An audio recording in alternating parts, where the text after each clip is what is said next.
मुख्यमंत्री श्री भूपेश बघेल की पहल और निर्देश पर लॉकडाउन के कारण अन्य राज्यों में फंसे श्रमिकों की छत्तीसगढ़ वापसी के लिए राज्य सरकार ने 4 स्पेशल ट्रेनों को कंफर्म कर दिया है। श्रमिकों के अलावा छात्र, मेडिकल, इमरजेंसी और काम से बाहर गए लोगों को मिलेगी सुविधा। छत्तीसगढ़ सरकार ने जिन 4 ट्रेनों को कंफर्म किया है उनमें पहली ट्रेन पठानकोट पंजाब से चांपा, दूसरी ट्रेन साबरमती अहमदाबाद से बिलासपुर, तीसरी ट्रेन साबरमती अहमदाबाद से बिलासपुर और चौथी ट्रेन विजयवाड़ा आंध्र प्रदेश से बिलासपुर शामिल है। साथ ही इन ट्रेनों में आने के लिए इन लोगों के लिए राज्य सरकार ने ऑनलाइन लिंक जारी किया है। इस लिंक में अप्लाई कर लोग इस ट्रेनों के माध्यम से छत्तीसगढ़ वापस आ सकेंगे। इसके अलावा 24 घंटे संचालित हेल्पलाइन नंबर पर भी संपर्क किया जा सकता है। मुख्यमंत्री श्री भूपेश बघेल ने प्रधानमंत्री श्री नरेंद्र मोदी को पत्र लिखकर राज्य को आगामी 3 माहों में 30,000 करोड़ रुपए का पैकेज शीघ्र स्वीकृत करने का पुनः अनुरोध किया है। मुख्यमंत्री ने राज्य की अर्थव्यवस्था को पुनः पटरी में लाने के लिए पैकेज में से 10,000 करोड़ रुपए तत्काल प्रदान करने का आग्रह किया है। उन्होंने कहा कि लॉकडाउन की लंबी अवधि के कारण राज्य में सभी प्रकार की आर्थिक गतिविधियां बुरी तरह प्रभावित हुई हैं, जिससे लाखों परिवारों के सामने आजीविका का संकट उत्पन्न हो गया है। साथ ही उन्होंने कहा कि केंद्र स्तर से विभिन्न जोनों के निर्धारण में व्यावहारिक कठिनाई ये है कि जोन निर्धारण के तत्काल बाद ग्रीन जोन में नए संक्रमितों के मिलने की पूर्ण संभावना है। ऐसी स्थिति में ये उचित होगा कि राज्य के अंदर विभिन्न आर्थिक गतिविधियों के संचालन के संबंध में पूर्ण अधिकार राज्यों को सौंप दिए जाएं। मुख्यमंत्री श्री भूपेश बघेल ने राजनांदगांव जिले के मदनबाड़ा के पास परघौनी गांव में शुक्रवार देर रात पुलिस नक्सली मुठभेड़ के दौरान मदनबाड़ा के थाना प्रभारी श्री स्वर्गीय श्याम किशोर शर्मा की शहादत के समाचार पर अत्यंत दुख व्यक्त किया है। मुख्यमंत्री ने कहा कि मैं उनकी शहादत को नमन करता हूं। ईश्वर उनके परिवारजनों को संबल प्रदान करे। मुख्यमंत्री श्री भूपेश बघेल ने आज शहीद एएसआई श्री श्याम किशोर शर्मा के पिता श्री बृजमोहन शर्मा से फोन पर बात कर शोक संवेदना व्यक्त की।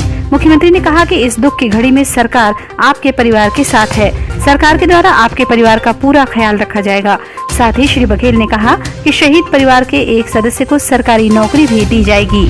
मुख्यमंत्री श्री भूपेश बघेल ने उत्तर प्रदेश की राजधानी लखनऊ से छत्तीसगढ़ के बेमेतरा लौट रहे श्रमिक दंपत्ति की कल सड़क हादसे में मृत्यु पर गहरा शोक व्यक्त किया है। उन्होंने श्रमिक दंपत्ति के परिवारजनों को मुख्यमंत्री सहायता कोष से तत्काल 5 लाख रुपए की सहायता की स्वीकृति प्रदान की है। मुख्यमंत्री श्री भूपेश बघेल ने श्री अमित जोगी से दूरभाष पर चर्चा कर पूर्व मुख्यमंत्री श्री अजित जोगी के स्वास्थ्य के बारे में पूरी जानकारी ली। मुख्यमंत्री श्री बघेल ने श्री अमित जोगी से चर्चा कर उन्हें आश्वस्त किया कि चिंता न करें। श्री अजित जोगी के स्वास्थ्य के संबंध में राज्य सरकार द्वारा हर संभव पहल की जाएगी। मुख्यमंत्री श्री भूपेश बघेल ने विभिन्न राज्यों के ऐसे श्रमिक जो छत्तीसगढ़ से होकर अपने राज्यों में जा रहे हैं, उनके लिए भोजन और पानी की व्यवस्था के साथ ही उन्हें राज्य की सीमा तक पहुंचाने के लिए आवश्यक व्यवस्था के निर्देश सभी जिला कलेक्टरों को दिए हैं।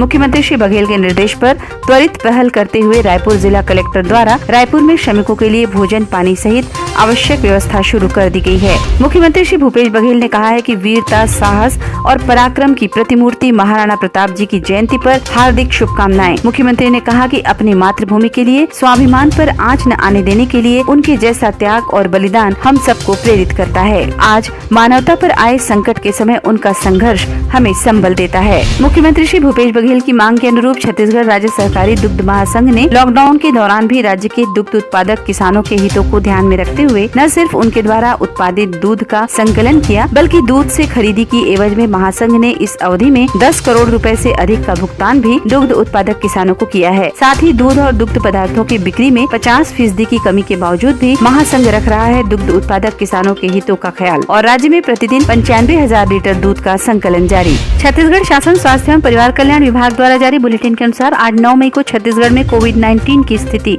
छत्तीसगढ़ में अब तक कुल 59 केस पाए गए हैं, जिसमें से 43 ठीक हो चुके हैं और 16 कोरोना पॉजिटिव हैं। देश जीतेगा, कोरोना हारेगा।